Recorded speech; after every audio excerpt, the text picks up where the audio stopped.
Welcome to Life in Business, the podcast for business owners who want the confidence to grow without having to hustle 24/7. I'm Libby Langley, your host, award-winning no BS business coach and Amazon best-selling author. Join me each week to learn simple and practical strategies for growing your business, growing your profits, growing your confidence, and for having fun in business too. Here's this week's episode.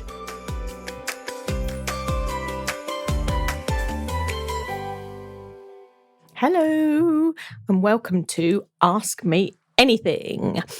I do these episodes, every few months, and I've collated a list of the questions that people have sent through to me, and I answer them in a little bit more detail in a special podcast episode. So if you have any questions that you want to ask me, or you'd like to submit for a future episode of Life in Business, an Ask Me Anything episode, then just ping them over to me on Instagram at Libby Langley, or on LinkedIn, search for Libby Langley there. Or you can email me, of course.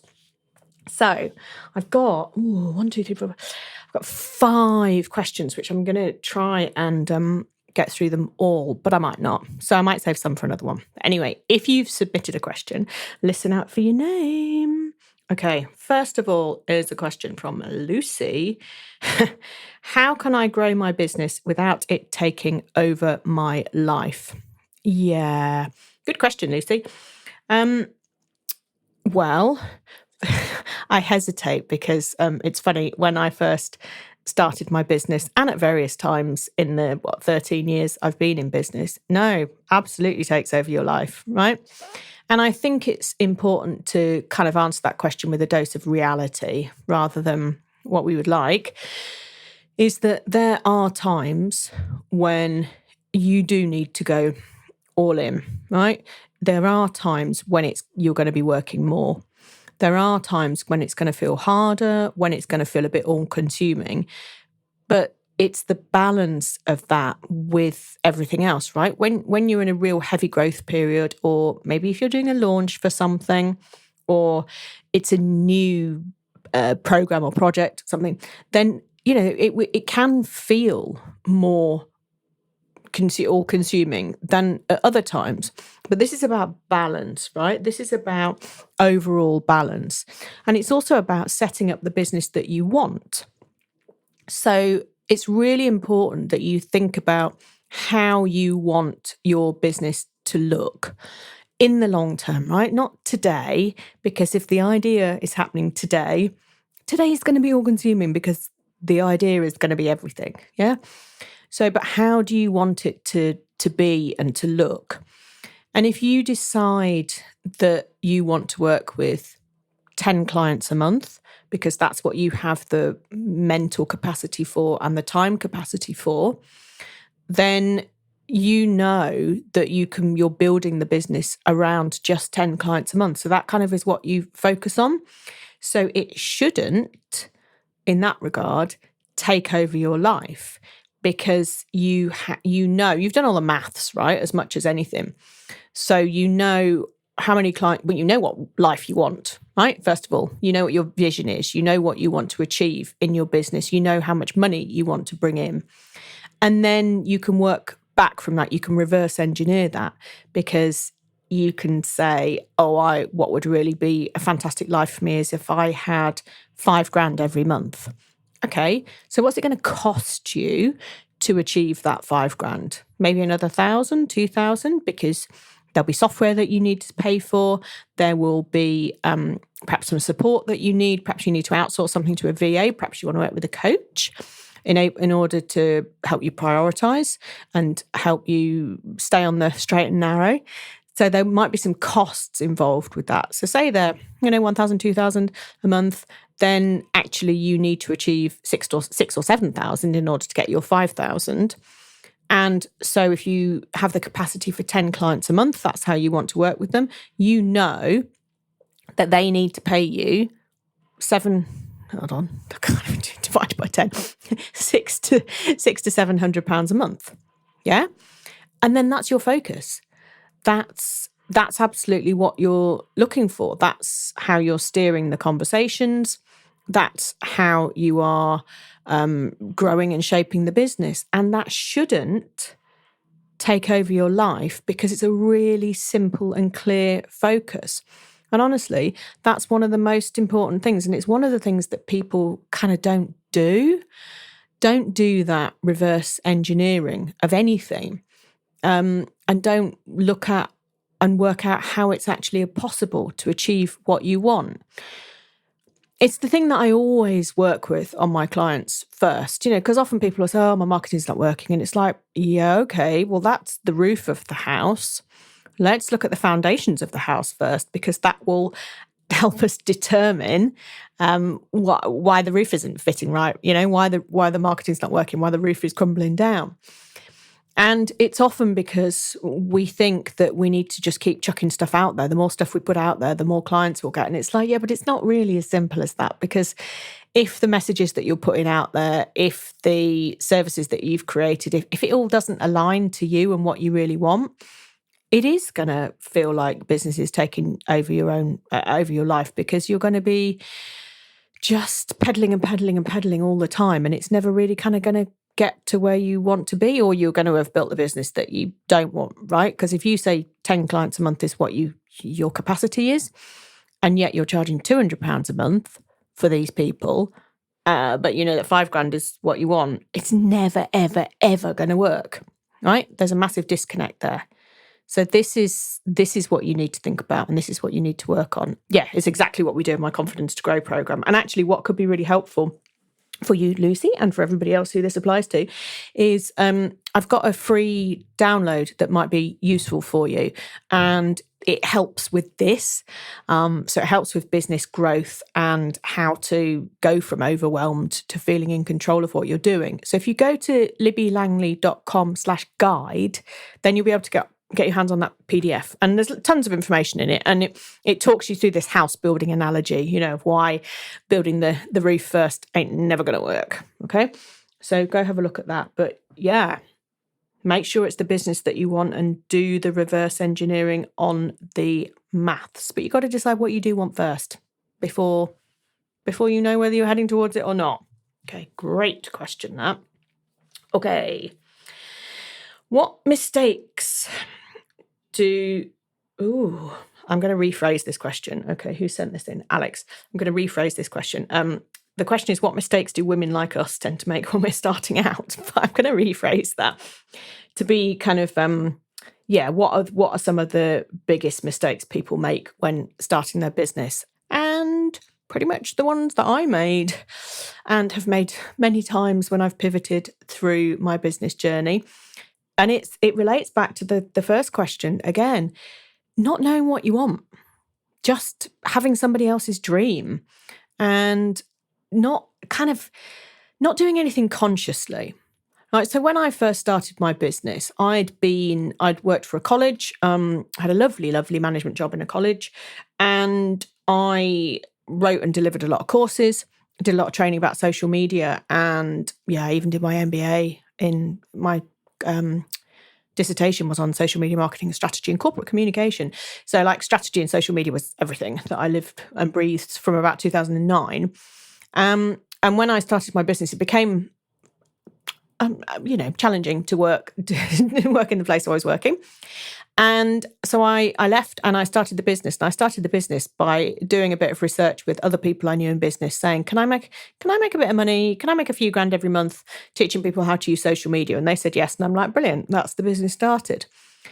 I never once thought, what do I actually want? Yeah. I knew that I didn't want to do the job that I was doing. And I knew that I enjoyed strategy work and working with business owners, and still love that to this day. But I never really thought about what I wanted the business to do.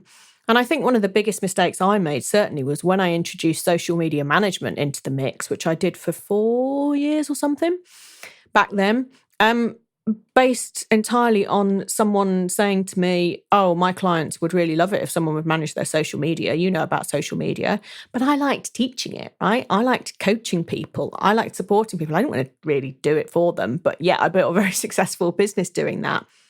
But I never thought, is this what I want? I thought, oh, this is going to make quite a lot of money. This is going to be an easy sell.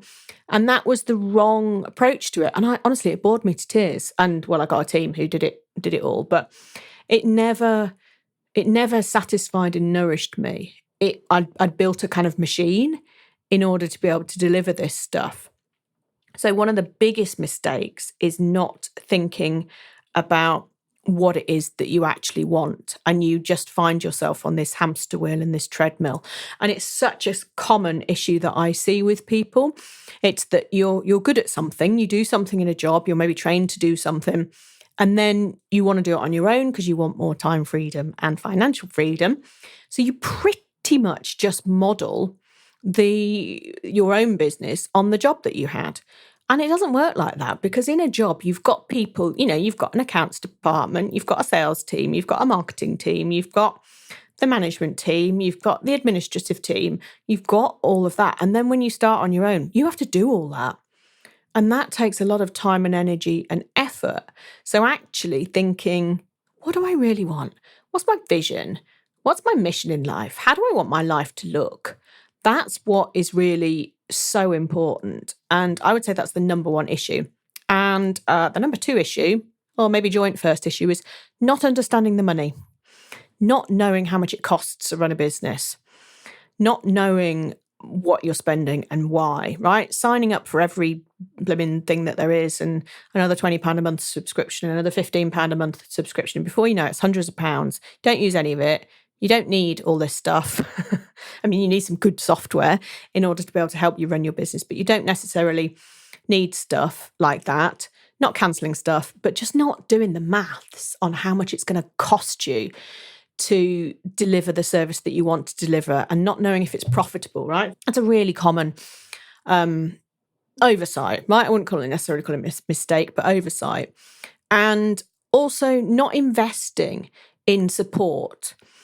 One thing I did right from the start, I've always done, is so I've always worked with a business coach, or been part of a mastermind, or part of a membership that's going to help me grow whatever it is that I'm focusing on at that time. Some have been eye-wateringly expensive, and some have been, a few pounds a month subscription.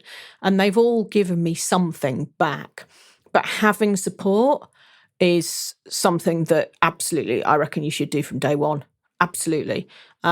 And I say that as a business coach, obviously, who will support you in however you want to grow your business, but also as someone who's been there, done that for 13 years. That support, invest in support is one of the things that's going to really, really help you. So focus on what you really want, understand the maths of your business, and get the right support from day one. So they're the things that I would say would make a big difference. Okay. Oh, this next question is from Hannah. How can I find the confidence to really go for it in my business? Yeah, tough one this, isn't it? A deep breath and a strong cup of tea, I think, are two things I would suggest. But it is frightening, right? I think perhaps more so as women. We worry about putting ourselves out there. We worry about what people are going to think of us. We worry about making an almighty cock up of everything. We worry about, I don't know, people judging us, that we're not young enough or thin enough, or I don't know, we can't do it, that there's too much else going on in life to be able to focus on the business. I think we worry about all that stuff, right? And that has a knock-on effect with confidence. And if you I kind of say to my clients, that you channel your inner middle-aged white man consultant confidence, right? Or your middle-aged white man politician confidence. I think we all have that in us somewhere. And I say that because it's, it kind of, it's a horrible, horrible thing to say, yet also everybody understands what that means.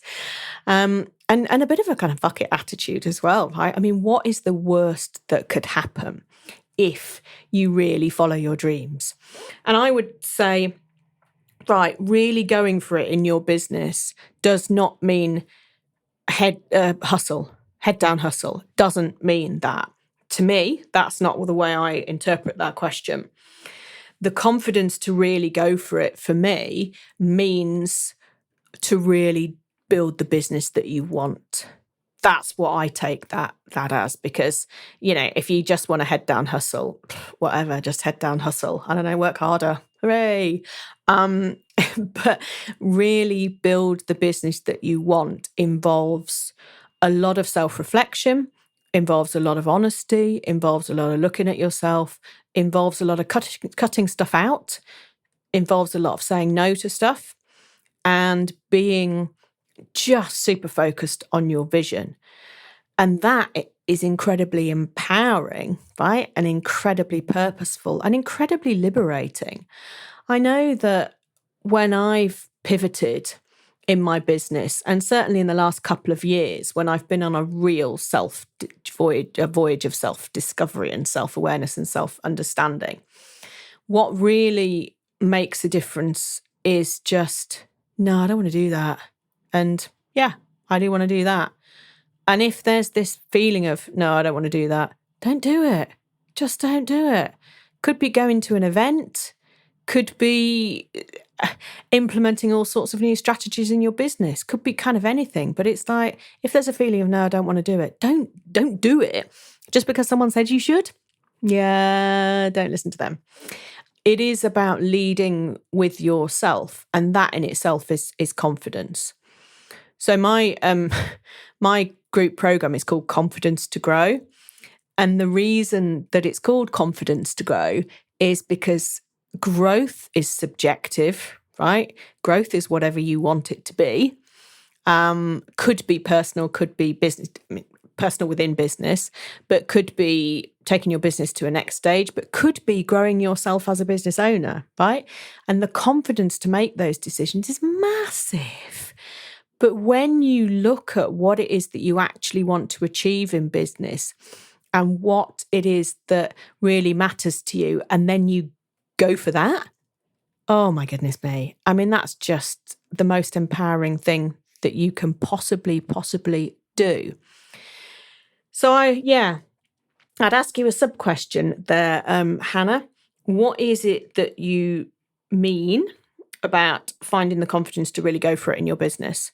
And I would ask you to look at what going for it does mean to you and why. What are the underlying reasons for you wanting to grow for it, and where is the confidence lacking? And I wonder if the confidence is lacking because you're not necessarily following your own dream on your own path, because that confidence is within us all if we're doing the thing that's right for us. Doesn't mean that, then we're not pooing ourselves about getting up on stage or making a video or sending that email. That's all stuff that has a real kind of apprehension about it. But if you know the reasons for doing it, then you've got the confidence. Yeah, really, really powerful. And I love it. And that's the thing that I really love with my clients is seeing when that confidence is there, and it's like, here we go. Success is on the horizon. Can see it. It's lovely. Lovely, lovely, lovely. Super question though. I like that. Okay. Samira asks, what's your take on the whole hustle culture thing? Well, Samira, you clearly haven't listened to the previous 97 episodes of this podcast. Because, my take on the whole hustle culture thing is, oh my God, no, please no. No. We do not need to hustle. We need to be focused. We need to be strategic. We need to be mindful and conscious of what it is that we're doing, right? But we don't need to just hustle. Oh, honestly, I can't think of anything worse. To me, hustling is far more outreach than I'm comfortable with. Pushing, kind of not forcing people, but, just never giving up with messaging people until they say yes. And I don't like that. I'm very much let's have our conversation. Let's get on a call together. Let's talk about how we can make this work for you and make it work for me. And then if it's right, you're gonna come back. And if that's in a month's time or 10 years' time, you're going to come back because the trust is going to be built. And I know that leaves a lot to faith in myself. And also people do, you will lose people, right? Because somebody else will have been in and kind of hustled. But I don't know, everything's got to be right. And I believe that there's enough people out there for all of us. And being nice and being kind counts for an awful lot. Not being a pushover, having strict boundaries, but about being nice and being kind and being understanding and not pushing things. That's absolutely my ethos with stuff. And hustling, first in, last out of the office, even if it's just your own office at home, that, no, I mean, why? Just write your list of daily non-negotiables that you know are going to get you towards whatever it is that you want to achieve. Do them and then go live your life. To me, that's what's really, really important. And that is the antithesis of hustle culture. So, yeah, not a big fan. Absolutely not a big fan. I'm really skeptical of the whole hustle culture. I don't believe there needs to be a place for it. I mean, for some, fine, whatever, but not for me and not for you.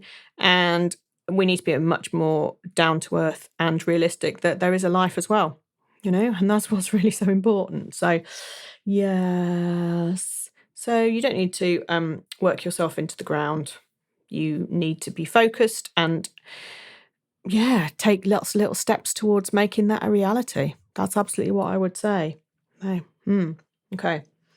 Amanda asks, how can I build a business that actually fits with my life and values? Well, you've sort of answered your own question there, I would say, Amanda. You build a business that fits with your life and values. With my clients in my Confidence to Grow program, the first thing, and the meatiest thing, is that we work on vision, mission, values, purpose, those kind of foundational things. Because without those, you're never going to be able to build a business that actually fits with your life and your values unless you know really what they are. Because if you don't kind of document them in some way, I don't mean necessarily write them down, stick them on the wall, but at least say them out loud, you're never going to know. And it's going to be hard to build a business because your foundations aren't in place. Yeah. And your life, the crucial part, I think, of that question, how can I build a business that actually fits with my life? That's so important. So, life is first, business is second. And life will always exist and always happen to you. Often there will be curveballs, there will be periods of immense stress, there will be periods of sadness, there will be periods when you have less energy than others. All this stuff is just a reality and a fact, right? So your business has to fit around that. Life is never going to fit around your business. And why the blooming heck should it, right? You need to love your business and really enjoy what you're doing and it needs to make you happy and you need to get satisfaction from it. But life is so much more important. I mean, that's one of the reasons that this podcast and my book, both called Life in Business, right? Because life is the thing. Life is the thing that we live every day. Business is something we do. Yeah? And I wouldn't want you to kind of get those two confused, really. And what is important is that you have the desire to build a business that is really what really matches up with your personal priorities. And it's as straightforward as that. Yeah? This is what I want. This is what matters to me. This is who I'm going to help. This is how I'm going to do it. This is how much money I want to bring in every month. Right, off I go. With a subtext of, these are the commitments that I have outside of my business. Therefore, this is what I want to achieve and this is why. So that's what really matters. It's about knowing yourself and it's about knowing what it is that you want to achieve and what this business is going to facilitate for you, right? Who you want to work with and why. but what you want to achieve. Why are you doing this? Why are you doing any of this? Because often the easiest option is just get a job, right? And then when you clock off for the day or the weekend, you don't have to think about it. A business isn't like that. It's kind of in your head all the time, no matter how many boundaries you put up. Your brain's always whirring, thinking about this stuff. But it's knowing that it's getting you every day, every step, every action is getting you towards the life that you want. And you can see that kind of unfolding in front of your eyes. So yeah, the way to build a business that actually fits with your life and values is to know what your values are, to know what your vision is, to know what your mission is, to know what your purpose is, and then to work towards that. It's so beautifully simple. It's not easy to do, right? But it's so beautifully simple. Yeah. And again, suggest that you download my Overwhelmed to In Control guide at libbylangley.com/guide, and it will help. It will help with this. It will help you see what's maybe not aligning right. It will help you see, that's where I'm going wrong. So yeah, download that. It's completely free. Nice chunky PDF for you to work through. Not as in a workbook. I've made it sound horrible. It's really good. It's really helpful. So go to libbylangley.com/guide and get that. Ooh, I got through all 5. Super duper. If there's anything that you would like to submit for a future Ask Me Anything episode of this Life in Business podcast, please do ping it over to me, because these are great. These questions are absolutely super. And they, keep me on my toes, and I like that. So hopefully this has been helpful for you. And I'll see you next week for another episode of Life in Business with me, Libby Langley. Lots of love. See you next time. Thank you for listening to Life in Business. Please make sure that you subscribe or follow so you don't miss any future episodes. And if you enjoyed today's show, please leave a review, as it helps others to find the podcast and spread the word that there's an easier way to do business. If you want to chat with me about today's episode or suggest a topic for the future, I would love to hear from you. You can find me on Instagram at Libby Langley. See you next week.